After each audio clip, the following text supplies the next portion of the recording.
প্রথমেই সবাইকে জোহার, নমস্কার। বিজেপি সরকার ক্ষমতায় আসার পর এই প্রথমবার কুর্মী সমাজের ডাকে এক যে ঐতিহাসিক জনসমাবেশ হতে চলেছে আমাদের পুরুলিয়া শহরের বুকে। হ্যাঁ বন্ধুগণ, ভারতীয় জনতা পার্টি বা বিজেপি বাংলায় ক্ষমতায় আসার পর এই প্রথমবার কুর্মী সমাজের ডাকে এক যে ঐতিহাসিক জনসমাবেশ হতে চলেছে আমাদের পুরুলিয়া শহরের বুকে। তো কি কারণে কর্মী সমাজের এই বড় জনসমাবেশ হতে চলেছে সেই সমস্ত কিছুই কিন্তু আজকের এই ভিডিওতে বিস্তারিতভাবে আলোচনা করা হবে। তো চলো ভিডিওর মূল আলোচনায় আসার আগেই প্রথমেই পশ্চিমবঙ্গের সেই সমস্ত বিধায়কদের ধন্যবাদ ও জোহার জানাই, অনেক অনেক ধন্যবাদ ও অনেক অনেক জোহার জানাই যারা পশ্চিমবঙ্গের বিধানসভায় এই প্রথমবার কুড়মালি ভাষায় শপথ গ্রহণ করেছেন। সত্যিরেই কুর্মী জাতির মানুষের কাছে সেই দিনটা কিন্তু একটা বিরাট বড় গর্বের দিন ছিল, বিশাল বড় গর্বের দিন। কারণ এই প্রথমবার একজন দুজন বিধায়ক লয়, কুর্মী জাতি থেকে জঙ্গলমহল থেকে যারা 5 জন বিধায়ক হয়েছেন, পুরুলিয়া থেকে মাননীয় বিশ্বজিৎ মাহাতো যিনি জয়পুর বিধানসভা কেন্দ্রের বিধায়ক, বলরামপুর বিধানসভা কেন্দ্রের বিধায়ক জলধর মাহাতো, মাননীয় জলধর মাহাতো, এছাড়াও বাগমুন্ডি বিধানসভা কেন্দ্রের বিধায়ক মাননীয় রুইদাস মাহাতো, এছাড়াও পশ্চিম মেদিনীপুর জেলার শালবনী বিধানসভা কেন্দ্রের বিধায়ক মাননীয় বিমান মাহাতো এবং ঝাড়গ্রাম জেলার গোপীবল্লভপুর বিধানসভা কেন্দ্রের বিধায়ক মাননীয় রাজেশ মাহাতো। কুর্মী জাতি থেকে এই 5 জন বিধায়কে এবার কুড়মালি ভাষায় শপথ গ্রহণ করেছেন, যা বাংলার রাজনীতির ইতিহাসে একেবারে নজিরবিহীন ঘটনা। কারণ ইয়ার আগেও আমরা দেখেছি কুর্মী জাতি থেকে অনেকেই এমএলএ হয়েছেন, কেউ কংগ্রেস পার্টি থেকে হয়েছেন, কেউ সিপিএম থেকে হয়েছেন, বিভিন্ন রাজনৈতিক দল থেকে কুর্মী জাতি থেকে এমন বহু নেতাই কিন্তু এমএলএ হয়েছেন, মন্ত্রী হয়েছেন, কিন্তু আজ পর্যন্ত কেউ নিজের যে ভাষা, কুর্মী জাতির যে ভাষা, কুড়মালি ভাষায় কিন্তু কেউ শপথ গ্রহণ করে নাই। কেউ কিন্তু কুড়মালি ভাষায় শপথ গ্রহণ করে নাই। তাই বলাই যেতে পারে যে এই সমস্ত বিধায়করা যারা এই 2026-এর বিধানসভা নির্বাচনে জয়ী হয়ে যারা এমএলএ হয়েছেন, যাদেরকে কুর্মী জাতির মানুষ বিশ্বাস করে, যাদের ভোটে জিতে মানে যাদের ভোট পাইয়ে, কুর্মীদের ভোট পাইয়ে যে তারা আজ এমএলএ হয়েছেন, এতদিন পর মনে হয় কুর্মী জাতির যে একটা বড় কথা, সেই কথা তারা কিন্তু রেখেছেন। সত্যি রে। তো এর থেকে আগামী দিনও একটা বড় বার্তা বা কুর্মী জাতির মানুষ স্বাভাবিক ব্যাপার যে আশা থাকবে কেই যে কুর্মীদের এবার দাবি, কুর্মীদের যে বিভিন্ন ইস্যু, সেই ইস্যু নিয়ে কিন্তু এবার পশ্চিমবঙ্গের বিধানসভায় চর্চা হবে কেই। এই বিষয়ে কিন্তু কোনো প্রকার দ্বিমত নাই।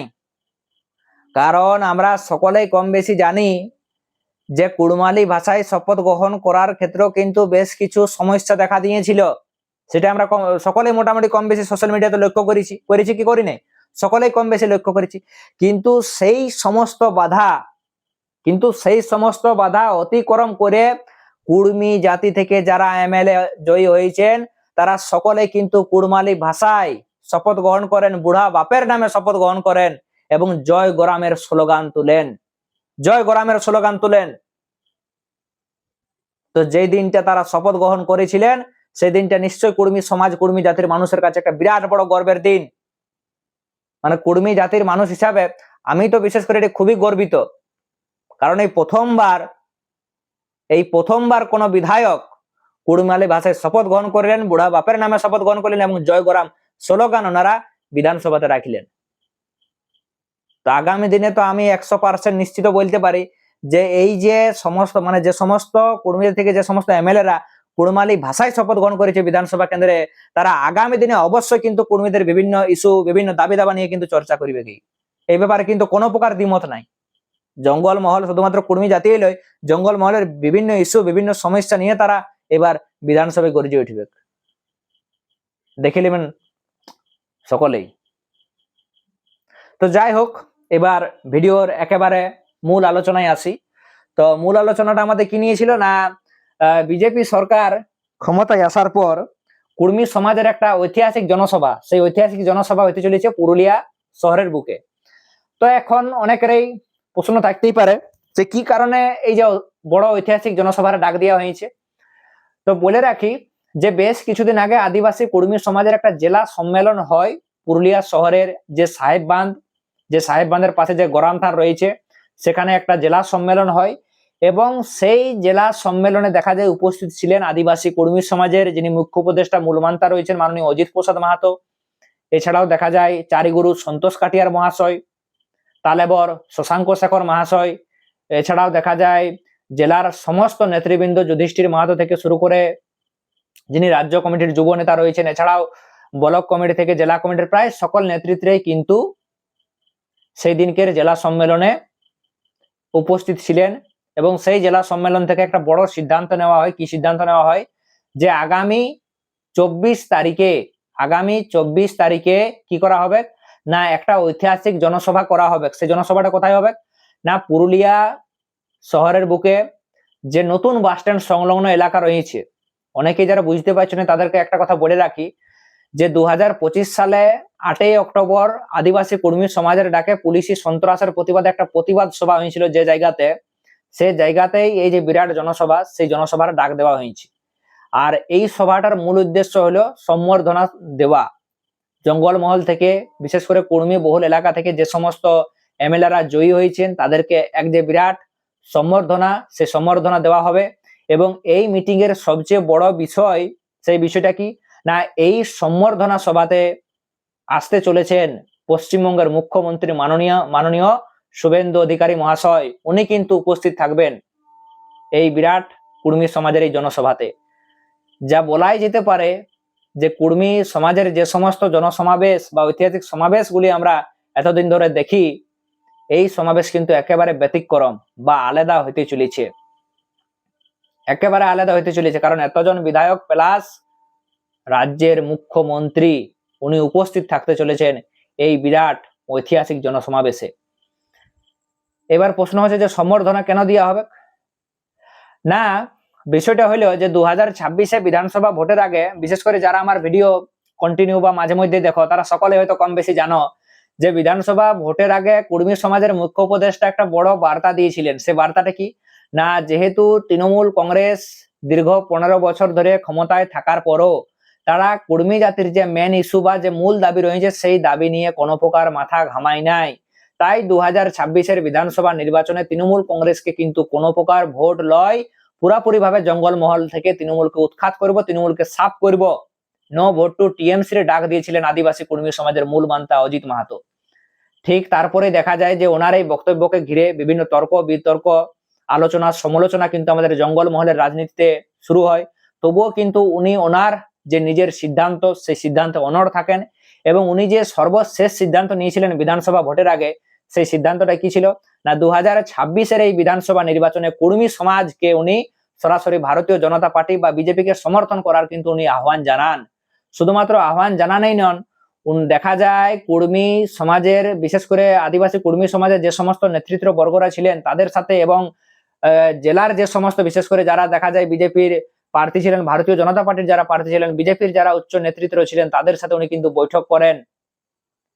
শুধুমাত্র জেলা নেতৃত্বর সাথেই নন, উনি কিন্তু স্বরাষ্ট্রমন্ত্রীর সাথে উনি বৈঠক করেছেন। দেশের যিনি স্বরাষ্ট্রমন্ত্রী মাননীয় অমিত শাহজির সাথে উনি বৈঠক করেন।